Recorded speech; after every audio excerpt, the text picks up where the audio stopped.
All of our webinars are complimentary and are recorded. You can find them on our YouTube channel. If you're looking for the PowerPoints, you can hop over to slideshare.net and log in with your LinkedIn credentials.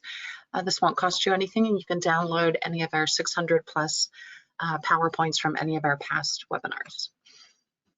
We are based in Washington, DC, and work with established government contractors who are penetrating the federal market. We provide a variety of services listed here, primarily focused on contract vehicles such as the GSA schedule. We've also got events and conferences throughout the year. You can find those on our website at jenniferschaus.com. In the event that you're selling to federal contractors, we do have a media kit that lays out a variety of options for you to advertise in our newsletter, put on a webinar with us, post to our LinkedIn page, and other options. If you're interested in learning more about selling to federal contractors, send us an email to the hello@jenniferschaus.com. Some upcoming webinars that we've got on the books in about, I think it's next week, Thursday, October 19th, for 2 hours. We're working with our friends at GovSpend and FedMine to cover a GSA schedule webinar. Then on October 26th, we're capitalizing on fiscal year 24 contracts with visible thread. These registration links are on our website under the event section. Even though these are not in person, they are in fact webinars. Next year, February 15th, Marketing 101 for federal contractors. Again, that's on our website under the event section. There's still a couple days or a few hours left here. October 20th is the due date for the GSAO ACES Plus solicitation. If you're looking for a proposal review or any services like that, send us an email and we can try to assist you based on the short time notice. Okay, now we want to thank our sponsors and the companies that help make our webinars complimentary for you. We want to thank our friends at GovEvents. They are the premier platform for posting events related to government and government contracting. You can find all of our webinars and our events on govevents.com, as well as our recordings from our past 600 plus webinars. We also want to thank Tom Johnson and his team at Set Aside Alert. They're the go-to publication for contracting opportunities for small women-owned, veteran-owned, hub-zone, and 8A firms. Visit Set Aside Alert for more information.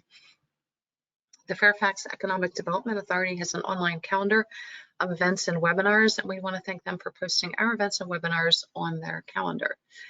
The Virginia PTAC Apex Accelerator over at George Mason University in Fairfax, Virginia, offers free one-on-one counseling to established government contracting firms in Virginia on federal, state, and local procurement topics.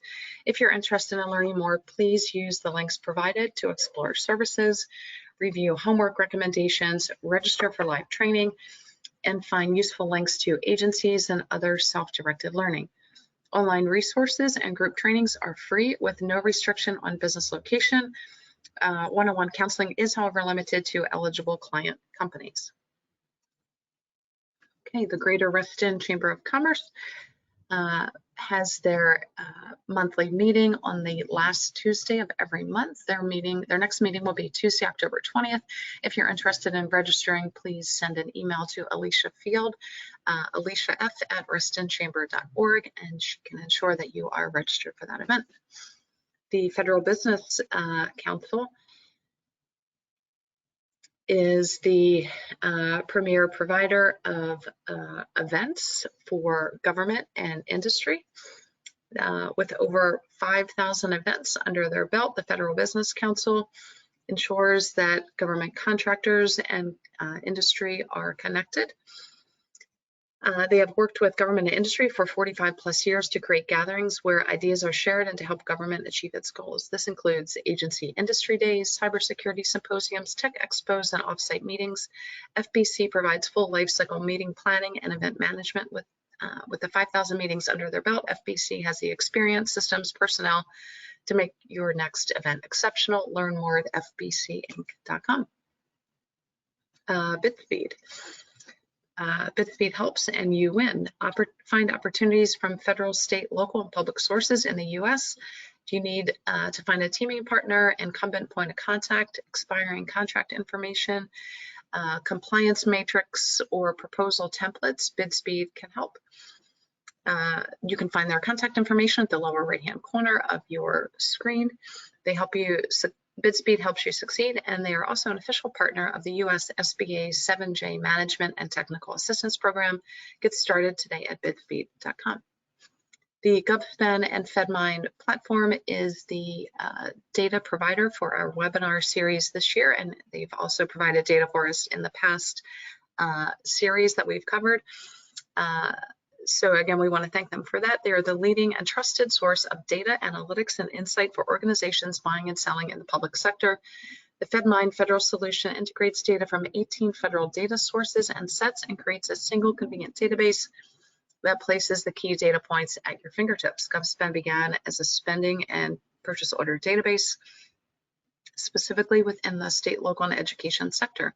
Today, the database includes contract opportunities within thousands of entities at federal, state, local, and educational organizations.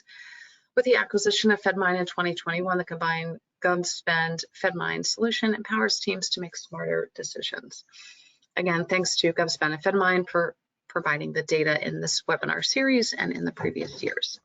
Okay, a little bit about the series and our schedule. Again, all the webinars that we've covered from day 1 through today, which is over 600, can be found on our YouTube channel. You can also navigate probably a little bit easier on our website where they're also listed. If you're looking just for the PowerPoint, you can find those on slideshare.net. There's no fee to get those. Just register with or just sign in with your LinkedIn credentials. Everything in red is what we've covered so far. And then what remains are the final 5 webinars. Will conclude on Wednesday, November 15th with GlaxoSmithKline.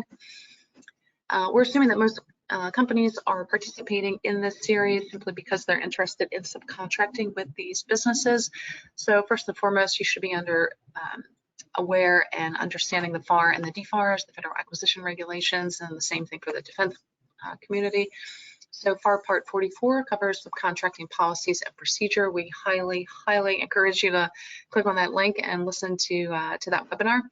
And same thing there for the DFARs, any defense contracts.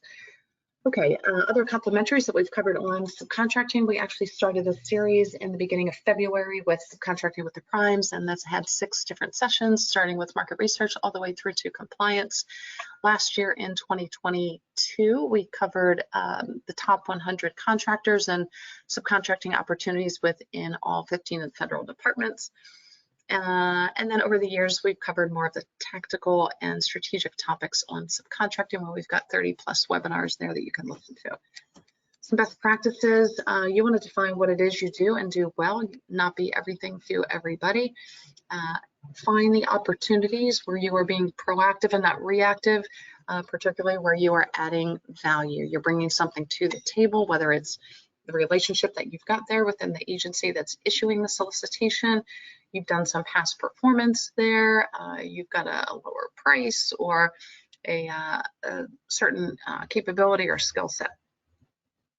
Then use all the data that's out there, sam.gov and all of the various websites to research the opportunity, to research the government entity, and research various companies, whether they would be joint ventures, subcontracting opportunities, partners, mentor-protege, or a prime-sub relationship, and find out as much information as you can about them, including their prices and contract vehicles and other information, including looking at Google News alerts or signing up for Google News and alerts so that you can find out, are they in the process of any mergers, acquisitions, any False Claims Act, have they been debarred, suspended?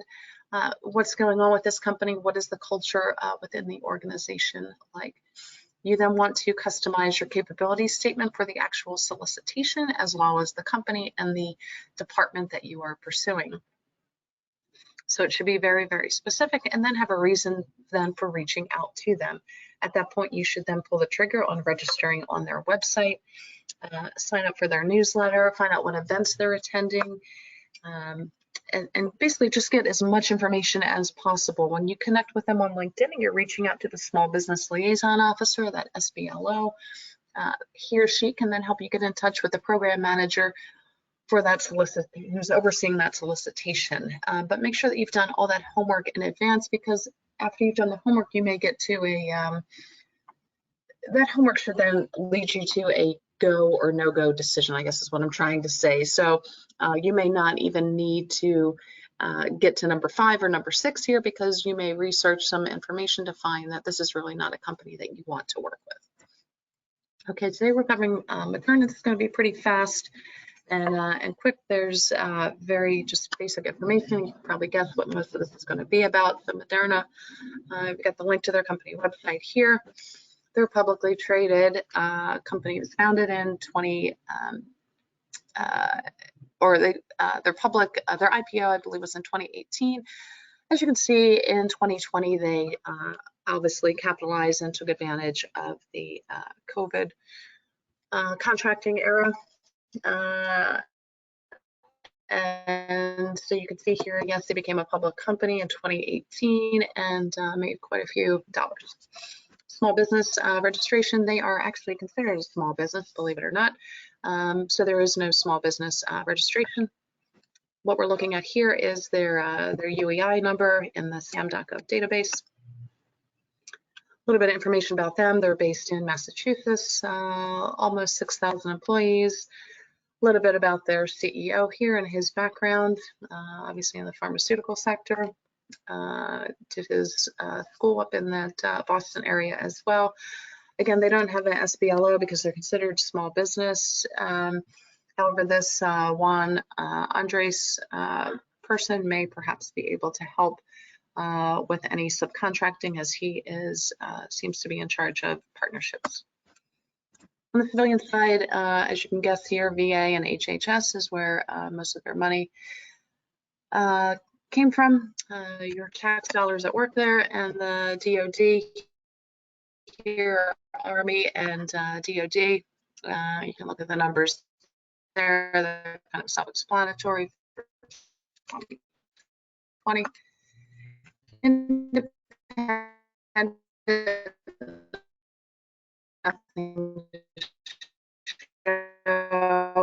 Their next goes, as you can see here, biologics, manufacturing, pharmaceutical, R&D, don't have any requirements. And agencies, no subcontracts awarded.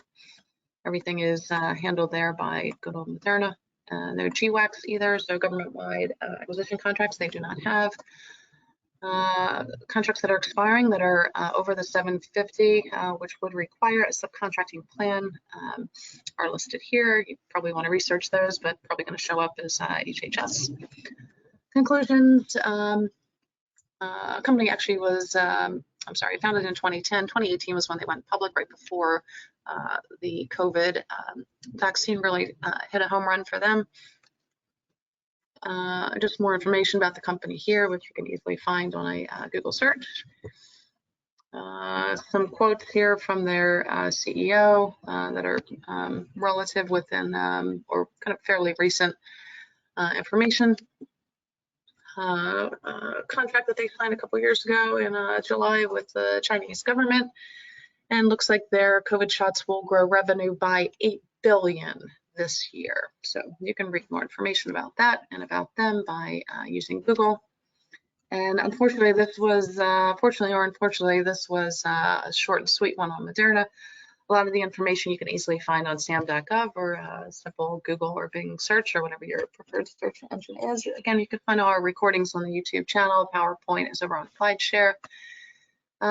Next week, another pharmaceutical, then CACI, Dell, construction company, and then we end again, fortunately or unfortunately, with another pharmaceutical company. That's all we've got for today. Thanks for joining us.